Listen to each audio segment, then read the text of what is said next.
Hello दोस्तों, बहुत बहुत स्वागत है एक बार फिर आपका एमजी जॉन स्पीक्स में।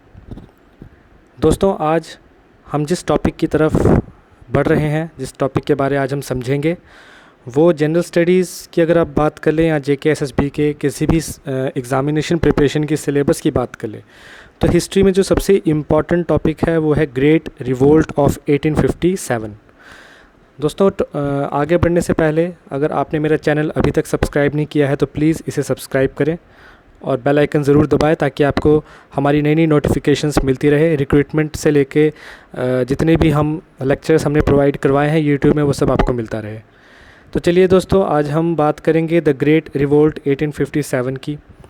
दोस्तों, ये बहुत ही इम्पॉर्टेंट टॉपिक है। इस टॉपिक पे अगर हम बात करें तो ये सबसे पहला रिवोल्ट था जिसमें आप कह सकते हैं कि इंडिया में, हमारे भारत देश में एक होने की भावना आई थी। इससे पहले आप जानते हैं कि भारत कई टुकड़ों में बटा हुआ था और अलग अलग राजा अपने अपने राज्य में राज कर रहे थे।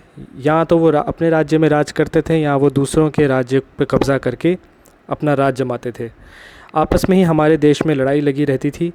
लेकिन अंग्रेज़ों के आने के बाद जब अंग्रेज़ों ने अत्याचार करना स्टार्ट किया, यहाँ पे सबसे इम्पॉर्टेंट पॉइंट ये है कि अंग्रेज़ जब आए तो क्वीन विक्टोरिया का डायरेक्ट राज नहीं होता था। उस टाइम पे जो डायरेक्ट राज था वो ईस्ट इंडिया कंपनी का था।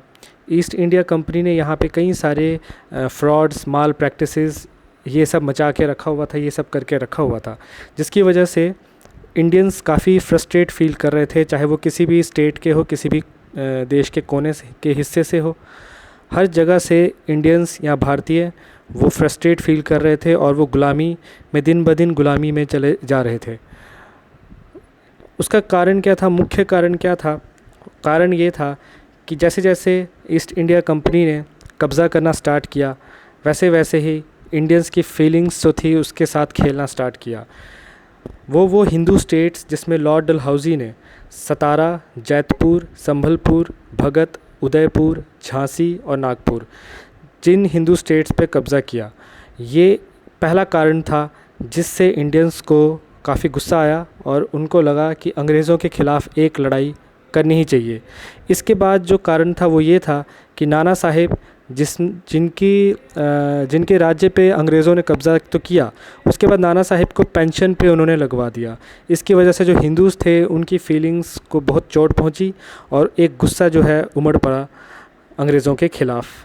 फिर उसके बाद औध पे भी लॉर्ड डलहौजी ने अपना कब्ज़ा किया और जो लॉर्ड कैनिंग थे उन्होंने बहादुर शाह ज़फ़र पे भी अपना, बहादुर शाह ज़फ़र जहाँ रहते थे यानी कि मुग़ल एम्पायर पे भी को भी नीचे कर दिया और मुग़ल एम्पायर को भी गिरा दिया। मुग़ल एम्पायर के जो लास्ट एम्पायर थे बहादुर शाह ज़फ़र, उनके टाइटल को भी छीन लिया गया, उनके प्रिविलेजेस को छीन लिया गया और वो फिर बादशाह नहीं रहे, वो फिर एम्पायर नहीं रहे, वो सिर्फ बहादुर शाह बन के रह गए थे, जिसकी वजह से मुस्लिम्स के फीलिंग्स को भी काफ़ी चोट पहुँची, क्योंकि मुग़ल्स को उस टाइम पे मुस्लिम्स बहुत मानते थे। आपको बता दूं, औरंगज़ेब के बाद काफ़ी बंटवारा हो चुका था देश में मुग़ल्स के ख़िलाफ़ और मुग़ल्स की पावर दिन ब दिन कम होती जा रही थी, क्योंकि औरंगज़ेब जो थे वो काफ़ी ऑर्थोडॉक्स किस्म के राजा थे, हिंदूज़ को पसंद नहीं करते थे और कई सारे मंदिर तुड़वाए उन्होंने, जैसा कि इतिहास बताता है। उसके बाद मुग़ल एम्पायर टूटना स्टार्ट हो गया और सिर्फ बहादुर शाह ज़फ़र तक ही सीमित रह गया और उनके साथ जो मुस्लिम्स थे उनकी काफ़ी फीलिंग्स और सेंटिमेंट्स बहादुर शाह ज़फ़र के साथ जुड़े हुए थे। लेकिन जब ईस्ट इंडिया कंपनी ने बहादुर शाह ज़फ़र पे अपना कब्ज़ा किया, बहादुर शाह ज़फ़र को अपना ग़ुलाम बनाया, उनको गिरफ़्तार किया, उसके बाद उनके सारे टाइटल्स और प्रिविलेजेस छीन लिए गए और फिर इसकी वजह से मुस्लिम्स के दिलों में काफ़ी चोट पहुँची। हिंदूज़ और मुस्लिम्स जो थे इस चीज़ से लेकर काफ़ी परेशान थे और उनको दिख चुका था कि अंग्रेज़ अब बहुत जल्द उनको पूरी तरह से ग़ुलाम बनाने वाले हैं। एक तो ये कारण था, इसको हम कह सकते हैं ये एक पॉलिटिकल कॉज था। अब हम बात करेंगे रिलीजियस कॉज। आखिर कौन सा वो रिलीजियस कॉज था जिसकी वजह से रिवोल्ट ऑफ 1857 हुआ? अगर हम रिलीजन की बात करें तो ब्रिटिश का मेन एम ये था कि जितने भी इंडियंस हैं उनको कन्वर्ट करके क्रिश्चियंस बना दिया जाए। तो वो चाहते थे कि जो हिंदूज़ हैं वो क्रिश्चियनिटी में कन्वर्ट हो जाए, तो उन्होंने कई सारे कन्वर्जन करना स्टार्ट किए, कई लोगों के कन्वर्जन करना स्टार्ट किए, फोर्सफुल कन्वर्जन करना स्टार्ट किए, जिनकी इच्छा नहीं थी उनको भी कन्वर्ट करवाना स्टार्ट किया। और ये कह दिया कि बाइबल की पढ़ाई कंपलसरी है सभी एजुकेशनल इंस्टीट्यूशंस में। उस वक्त इंग्लिश ऑफिशियल लैंग्वेज बन चुका था, कई क्रिश्चियन मिशनरीज़ जो थे वो हमारे देश में आए, और हिंदू लॉ जो कि राइट टू प्रॉपर्टी डिनाई करता था वो चेंज हो चुका था। जब लोग जो हिंदू क्रिश्चियनिटी में कन्वर्ट हुए, उनका जो राइट टू प्रॉपर्टी लॉ था वो अब ख़त्म हो चुका था। अब जो क्रिश्चियनिटी के जो राइट टू प्रॉपर्टी लॉ है उसके मुताबिक उनको चलना था। लॉर्ड कैनिंग ने एक रिलीजियस डिसेबिलिटीज़ एक्ट पास किया 1856 में। उनके मुताबिक हिंदू जो कि क्रिश्चियनिटी में कन्वर्ट हो गए हैं उनको अपनी एंसेस्ट्रल प्रॉपर्टी का शेयर मिलेगा, लेकिन उतना ही मिलेगा जितनी कंपनी डिसाइड करेगी। तो ये हिंदूज़ का जो रिलीजन था और जो कल्चर था उसमें बहुत बड़ा एक चोट था जो अंग्रेज़ों ने किया था। ये एक रिलीजियस कॉज था जिसकी वजह से रिवोल्ट ऑफ 1857 में हिंदूज़ काफ़ी भड़के हुए थे पूरे देश से। तो ये था दोस्तों रिलीजियस कॉज। इसके बाद आते हैं सोशल कॉज। सोशल कॉज में क्या था? सोशल कॉज काफ़ी इंपॉर्टेंट कॉज है। क्यों इंपॉर्टेंट कॉज है? क्योंकि आप जानते हैं इसमें कई सारे सोशल रिफॉर्म्स हुए थे जो ब्रिटिशर्स ने उस टाइम पे किए थे जब इंग्लिश ईस्ट इंडिया कंपनी ने अपना कब्ज़ा जमाया था।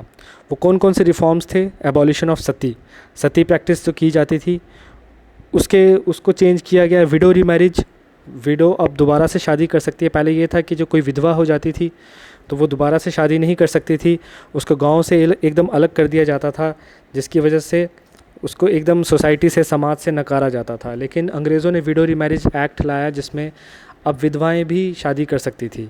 साथ में सती, आपको पता ही है कि जब किसी का पति मर जाता था तो उसके जले हुए जो पायर होता था, फ्यूनरल पायर, उसी में उसकी पत्नी को भी ज़िंदा जला दिया जाता था। ज़बरदस्ती, अगर पत्नी की मर्ज़ी ना भी हो तभी भी जला दिया जाता था।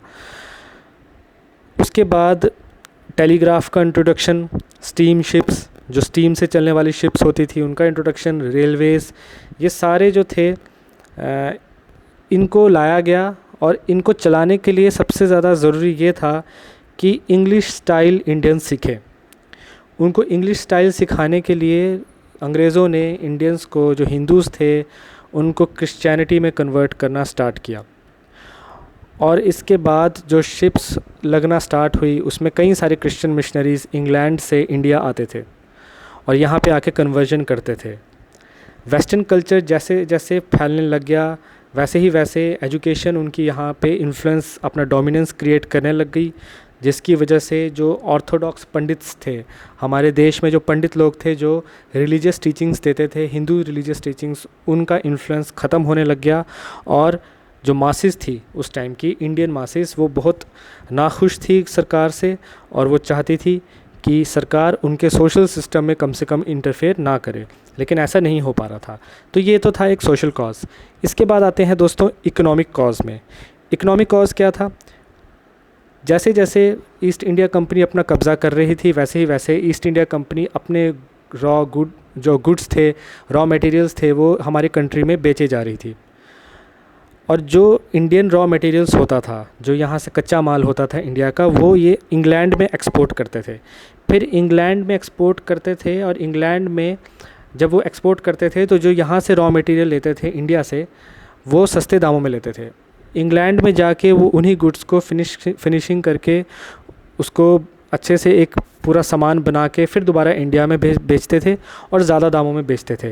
ये जो इकोनॉमिक एक्सप्लॉयटेशन थी, अब आपको समझ आ गया होगा। यहाँ से इंडिया से रॉ मटेरियल लेते थे सस्ते दामों में, उससे वहाँ पे चीज़ें बनाते थे अपने इंग्लैंड में, अपनी कंट्री में, फिर जब वहाँ से लाते थे तो इंडिया में ज़्यादा दामों में बेचते थे, जिसकी वजह से क्या होता था, इंग्लैंड की ब्रिटिश इकॉनमी ऊपर जा रही थी और इंडियन इकॉनमी को बहुत बड़ा चोट लग रहा था। इसके बाद जो इंग्लैंड के जो सामान थे, जैसे टेक्सटाइल हो गया और दूसरे फर्नीचर्स हो गए, ये सारी चीज़ें यहाँ पे बहुत बिकने लग गई, क्योंकि उनकी जो प्रोडक्शन की स्पीड होती थी वो इंडियन प्रोडक्शन से ज़्यादा होती थी। इंडियन प्रोडक्शन उस टाइम हाथ से काम करता था और इंग्लैंड की चीज़ें मशीन से काम करती थी, और फिर वो सस्ती होती थी as comparison to Indian products. तो जिसकी वजह से जो हमारे इंडिया के जो आर्टिजन्स थे उनको भी काफ़ी चोट पहुंची। उनकी जो रोज़मर्रा की ज़िंदगी में वो जो अपना खर्चा निकालते थे वो गरीबी में जाने लग गए। ज़मींदारी सिस्टम की वजह से जो किसान लोग थे वो हमेशा एक उधार में डूबे रहते थे। तो ब्रिटिशर्स ने एक सेल लॉ इंट्रोड्यूस किया। उसमें क्या था कि अगर कोई अपना ड्यू ना क्लियर कर सके तो उनको अपनी ज़मीन बेचनी पड़ेगी। तो ज़मींदार, पीजेंट्स और आर्टिजन्स तो जो थे वो तीनों ब्रिटिशर्स के इकोनॉमिक एक्सप्लॉयटेशन के शिकार थे।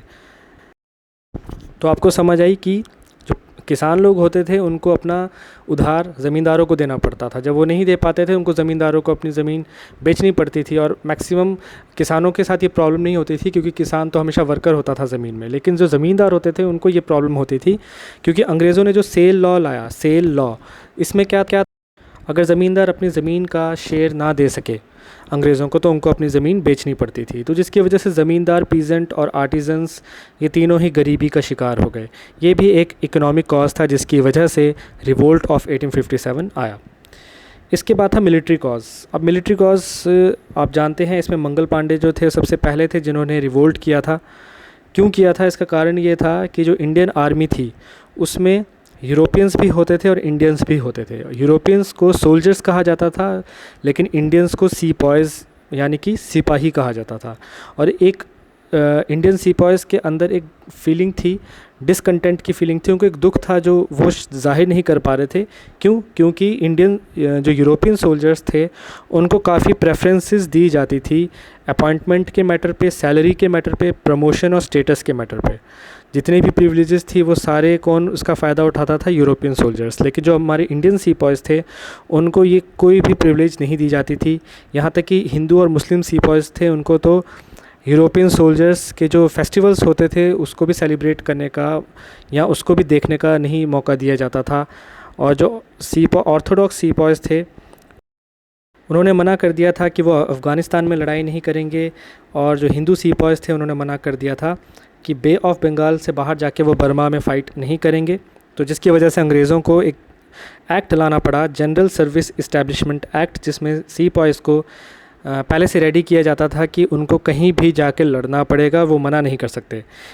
अब इसके बाद जो इमीडिएट कॉज था वो क्या था कि एक र्यूमर फैल गया था कि जो अंग्रेज़ लोग बॉम्ब बनाते हैं उसमें काऊ के फ़ैट का इस्तेमाल करते हैं। ये खबर जो है वो फैल गई थी जिसकी वजह से काफ़ी गुस्सा जो है हिंदू सीपॉयज़ ने ज़ाहिर किया और उन्होंने मना कर दिया कि हम अंग्रेज़ों की बनाई हुई बॉम्ब का बिल्कुल भी इस्तेमाल नहीं करेंगे। और जिसकी वजह से एक बहुत बड़ा रिवोल्ट हो गया और वो था 1857। अब रिवोल्ट ऑफ 1857 में क्या हुआ था, उसका कोर्स क्या था, अब उसके बारे में हम पढ़ेंगे। एक बैटल ऑफ प्लासी हुआ था 23 जून 1857 को, जिसमें ब्रिटिश आर्मी ने हर जगह पे मैक्सिमम कब्ज़ा कर लिया था। इसके बाद जो यंग सीपॉय था उसका नाम था मंगल पांडे। उसने एक इंग्लिश ऑफिसर पे गोली चलाई थी बैरकपुर में और वो डेट थी 29 मार्च 1857। 29 मार्च 1857 में मंगल पांडे जो कि एक सीपॉय थे, उस वक्त यंग थे वो, उन्होंने अपने इंग्लिश ऑफिसर पे गोली चलाई थी जिसकी वजह से एक बहुत बड़ा रिवोल्ट देश के दूसरे हिस्सों में भी होना स्टार्ट हो गया। और ये जो रिवोल्ट था इसको ब्रिटिशर्स ने काफ़ी सक्सेसफुली सप्रेस किया, लेकिन बहुत ही मुश्किल से किया। ब्रिटिशर्स के हाथ से बात जाते हुए भी उस टाइम दिख रही थी, जिसकी वजह से ईस्ट इंडिया कंपनी काफ़ी घबराई हुई थी कि अगर ये बात क्वीन को पता चली तो उनकी खैर नहीं।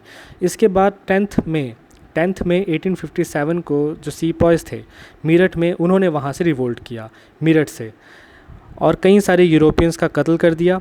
और फिर उसके बाद जो उनका गुट था, जो उनका दल था इंडियन सीपॉयज़ का, वो दिल्ली आया और उन्होंने बहादुर शाह ज़फ़र को दोबारा से राजा बनाया और बादशाह घोषित किया। इसके बाद लॉर्ड कैनिंग ने अपनी सिख आर्मी को डिस्पैच किया निकोलसन के लीडरशिप के अंडर, निकोलसन के कमांडरशिप के अंडर, ताकि वो जाके उस रिवोल्ट को सप्रेस कर सके। ब्रिटिश आर्मी ने दिल्ली को कैप्चर किया और यहाँ तक कि 27,000 लोग मार दिए।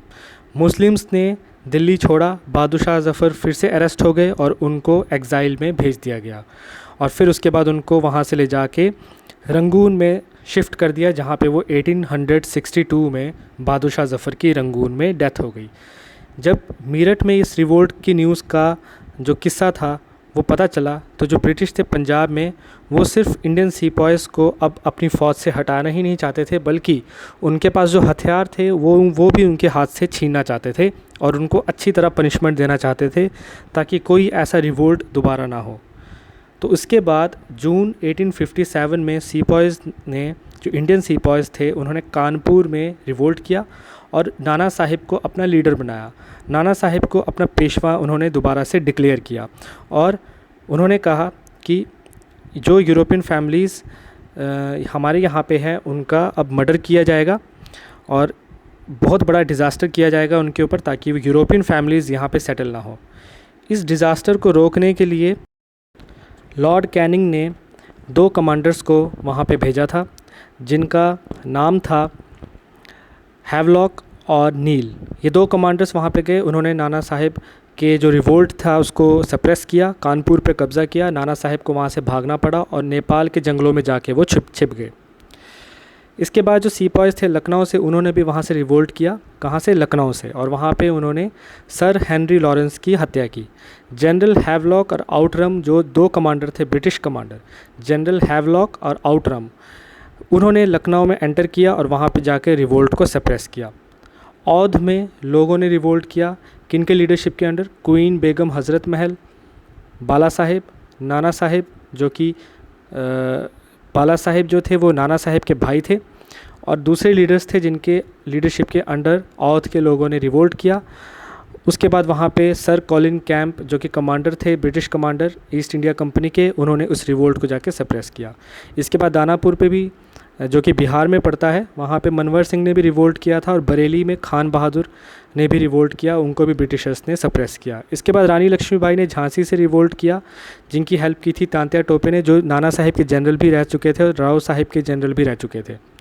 सर ह्यू ग्रोव्स ने वो ऑपरेशन चलाया झांसी के रिवोल्ट के ख़िलाफ़, और उस स्ट्रगल में तांत्या टोपे हार गए और कालसी में वो हारे और ग्वालियर में भी वो हार चुके थे। इसके बाद रानी जो थी झांसी की रानी, वो लड़ते हुए लड़ाई में मारी गई, और इसके बाद जब झांसी पे कब्ज़ा कर लिया अंग्रेज़ों ने, तो तांत्या टोपे और राय साहिब को, जिन्होंने ऑर्गेनाइज़ किया था रिवोल्ट, उनको अरेस्ट कर लिया। फिर सर ह्यू ग्रोव्स ने तांत्या टोपे के ख़िलाफ़ अलग ऑपरेशन चलाया था। उसमें तांत्या टोपे का एक दोस्त था मान सिंह, जो कि हरवार का था। उसने तांत्या टोपे के साथ गद्दारी की थी और तांत्या टोपे को पकड़वा लिया था। ब्रिटिशर्स ने तांत्या टोपे को भी अरेस्ट किया और तांत्या टोपे को फांसी की सज़ा हो गई 1859 में। तांत्या टोपे की फांसी की सज़ा कब हुई? 1859 में उनको फांसी की सज़ा हो गई, जिससे रिवोल्ट ऑफ 1857 पूरी तरह से सप्रेस किया गया। तो दोस्तों, इसमें आपको अगर सवाल आएगा तो वो इस तरीके से आएगा कि रिवोल्ट ऑफ 1857 का कॉज क्या था, कौन कौन से लीडरशिप इसमें इन्वॉल्व थी, और ये सब आएगा। तो ये सब आपको याद रखना है कि कौन कौन सा कॉज था, कौन कौन सी लीडरशिप थी इसमें, हिंदूज़ के क्या रिजेंटमेंट रहे अंग्रेज़ों के लिए जिसकी वजह से रिवोल्ट ऑफ 1857 आया, मुस्लिम्स के क्या रिजेंटमेंट रहे अंग्रेज़ों के ख़िलाफ़ जिसकी वजह से रिवोल्ट ऑफ 1857 आया, इंडियन सिपाहीज़ ने क्यों रिवोल्ट किया, झांसी की रानी का क्या रोल था इसमें, रानी लक्ष्मीबाई का, तांत्या टोपे का क्या रोल था, नाना साहिब, बहादुर शाह सेकंड जो कि बहादुर शाह ज़फ़र थे, उनका क्या रोल था। एक बात बता दूं, बहादुर शाह फर्स्ट और सेकंड दोनों डिफरेंट है। बहादुर शाह फर्स्ट को आलम शाह भी कहा जाता है, जो औरंगज़ेब के बेटे थे, और बहादुर शाह सेकंड जो है वो सबसे लास्ट एम्परर थे, मुग़ल एम्परर, जो कि वो औरंगज़ेब के बेटे नहीं थे। ये सारे सवाल आपको आ सकते हैं। फिर इसके बाद जो सबसे मेन इंपॉर्टेंट टॉपिक है रिवोल्ट ऑफ 1857 में, वो ये है कि फेलियर का कॉज क्या रहा। तो इसमें कई सारे पॉइंट्स हैं जो मैं आपको बताऊंगा। सबसे पहला कॉज ये था दोस्तों, लैक ऑफ लीडरशिप की बहुत ज़्यादा कमी थी। कई सारे लीडर्स थे जो कि काबिल थे, लेकिन कोई उनको लीडर के तौर पे एक्सेप्ट नहीं करता था। आर्मी अपना इंडिपेंडेंटली एक्ट कर रही थी, जो राजा की फ़ौज थी वो अपना इंडिपेंडेंटली एक्ट कर रही थी, जिसकी वजह से एक कोऑर्डिनेशन और कोऑपरेशन नहीं बन सका और रिवोल्ट ऑफ 1857 फेल हो गया। दूसरा कारण था कि जो नेटिव रूलर्स थे, कई सारे नेटिव रूलर्स थे जिन्होंने इस रिवोल्ट पर पार्टिसिपेट नहीं किया। अगर शायद वो करते तो मे बी वो जीत सकते थे, लेकिन वो अंग्रेज़ों के चमचे थे, तो जिसकी वजह से वो अंग्रेज़ों की ही चमचागिरी करना चाहते थे। और वो कौन कौन से रूलर्स थे? वो थे महाराजा ऑफ पटियाला, जो कि सिंध के महाराजा थे। ये महाराजा ऑफ पटियाला की एक हिस्ट्री भी है, जिन्होंने महाराजा रंजीत सिंह के टाइम से ही अंग्रेज़ों की चमचागिरी स्टार्ट की थी। और कश्मीर के महाराजा थे, और कई ज़मींदार ऐसे थे जो कि ब्रिटिशर्स के लॉयल थे। ये और हैदराबाद के निज़ाम भी इसमें शामिल थे, ग्वालियर के दिनकर राव भी शामिल थे, गुरखा भी इसमें शामिल थे, जिन्होंने ब्रिटिशर्स को हेल्प की थी। और सिख के कुछ आर्मी का टुकड़ा भी शामिल था इसमें, जिन्होंने ब्रिटिशर्स की हेल्प की थी, और इसकी वजह से रिवोल्ट ऑफ 1857 फेल हो चुका था। चौथा था no common cause. No common cause क्यों? इसमें तो कॉजेज़ तो बड़े हैं, लेकिन नो कॉमन कॉज क्यों? नो कॉमन कॉज इसलिए क्योंकि सबका एक कॉज नहीं था, सबके अलग अलग कॉज थे। जैसे इंडियन सीपॉयज़ को था कि जो इंडियन सीपॉयज़ में भी दो बटे हुए थे, हिंदू सीपॉयज़ और मुस्लिम सीपॉयज़। हिंदू सीपॉयज़ को था कि फ़ैट का काओ फैट इस्तेमाल किया जाता है बॉम्ब में, और नाना साहिब का फीलिंग था उनमें। और मुस्लिम सीपॉयज़ में था बहादुर शाह ज़फ़र का, और कई सारे जो सेलिब्रेशंस थे, मुस्लिम सेलिब्रेशंस, उनको करने नहीं दिया जाता था, वो एक कारण था। और जो नेटिव रूलर्स थे जैसे रानी लक्ष्मीबाई तांत्या टोपे, उनका अपना अपना कॉज था, जिसकी वजह से एक मेन कॉज नहीं बन सका, और उसकी वजह से ये लोग यूनाइट नहीं हो सके। इसके बाद था प्री मैच्योर रेवोल्यूशन। अब ये रिवोल्ट स्टार्ट ही नहीं हुआ था। प्री मैच्योर रेवोल्यूशन का क्या मतलब कि रिवोल्ट होने से पहले ही जो है इसको सप्रेस कर दिया गया। अभी रिवोल्ट मैच्योर ही नहीं हुआ, ब्रिटिशर्स को सारी इन्फॉर्मेशन मिल चुकी थी कि सीपॉयज़ क्या करने वाले क्या नहीं, जिसकी वजह से उनको बहुत ही आसानी हुई चीज़ को टैकल करने में। इसके बाद लैक ऑफ रिसोर्स। अब आप जानते हैं कि इंग्लिश जो सीपॉयज़ थे उनको गन सप्लाई सब कुछ अच्छे से था। हमारे इंडियन सीपॉयज़ के पास इतने हथियार नहीं थे कि वो लड़ सके। हमारे जो इंडियन सीपॉयज़ थे वो सिर्फ गोली से लड़ते थे, लेकिन बाकी जो नेटिव रूलर्स थे उनके पास स्पीयर्स, एरोज़ और स्वॉर्ड्स थे, जिसका कोई काम नहीं था। क्योंकि जो ईस्ट इंडिया कंपनी की आर्मी थी काफ़ी एडवांस थी, और उनके पास हर तरह के मटेरियल थे लड़ने के लिए। कम्युनिकेशन सिस्टम हमारा बेकार था, अंग्रेज़ों का बहुत बेटर था। इसके बाद पीपल, ये तो हो गया छठवां कारण। अब सातवां कारण है पीपल इग्नोर्ड। अब पीपल इग्नोर्ड में क्या था कि पीजेंट्स और वर्कर्स का कॉपरेशन लेने की कोशिश नहीं की गई। अगर पीजेंट्स और वर्कर्स भी साथ में लड़ने के लिए आते तो ज़रूर अंग्रेज़ों को हरा सकते थे, लेकिन सबका कॉमन कॉज नहीं था, कॉजेज़ अलग अलग थे, ऑब्जेक्टिव्स अलग अलग थे, एक्ट भी वो इंडिपेंडेंटली करते थे, जिसकी वजह से पीजेंट्स को भी नकारा गया। आठवां पॉइंट है कि ब्रिटिशर्स की लीडरशिप काफ़ी मानने लायक थी, बहुत ही अच्छी थी। Able leadership of the Britishers की जो लीडरशिप थी वो काफ़ी अच्छी थी, वेल डिसिप्लिन थी। उनका जो एक जज्बा था वो काफ़ी था, और स्ट्रेटजी बहुत थी, और उनमें यूनिटी बहुत थी, जिसकी वजह से वो जीते हैं। और यहाँ तक कि इक्विपमेंट्स, गन्स, बॉम्ब्स वगैरह सब कुछ उनके पास बहुत अच्छे से उनको दिए गए थे, जिसकी वजह से वो जीते। इसके बाद है creation of fear. British soldiers ने एक इंडियंस के दिमाग में टेरर क्रिएट कर दिया था, जिसकी वजह से इंडियंस को ये समझ नहीं आता था, मतलब ये कॉन्फिडेंस नहीं आता था कि हम इस रिवोल्ट में कामयाब हो पाएंगे कि नहीं। ब्रिटिशर्स की शुरू से पॉलिसी रही है कि वो पहले फियर क्रिएट करता है, फिर डिवाइड करता है, उसके बाद रूल करता है। वही इन्होंने यहाँ पे भी किया।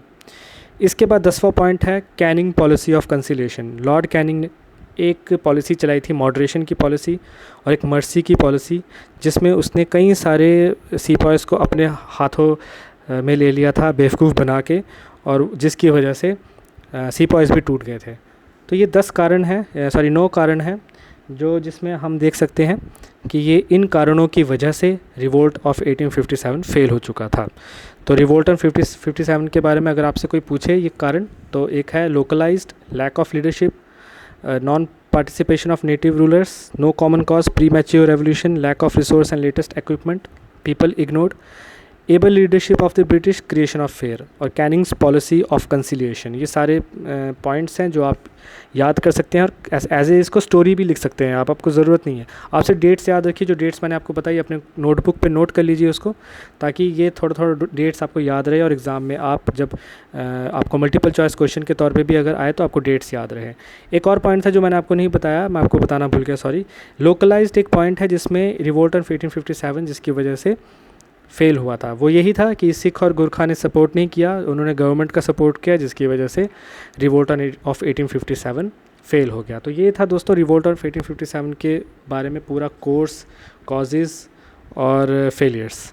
तो दोस्तों मुझे उम्मीद है कि आपको ये समझ आया होगा, ये आपको बड़े काम आएगा। अगर आपको मेरा वीडियो में कोई चीज़ समझ नहीं आई तो मेरा वीडियो दोबारा से देख सकते हैं, और अगर फिर भी ना समझ आए तो कमेंट कर सकते हैं, मैं उसको अगले वीडियो में क्लियर करूँगा, ताकि आपको एकदम अच्छे से समझ आए और आपको कोई कंसेप्ट अनक्लियर ना रहे बल्कि क्लियर रहे। तो दोस्तों बहुत बहुत धन्यवाद। अगर आपको मेरा ये वीडियो पसंद आया तो प्लीज़ इसे लाइक करें, और ज़्यादा से ज़्यादा स्टूडेंट्स में और जो एसएसबी एग्ज़ाम्स की तैयारी करने वाले हैं उनके साथ शेयर करें, सिविल एस्पिरेंट्स के साथ शेयर करें, ताकि वो पढ़ें, सुने इसको और पढ़ें और उनको अच्छे से चीज़ें समझ आए। ऐसे ही टॉपिक्स में और भी कवर करता रहूँगा आपके साथ। धन्यवाद।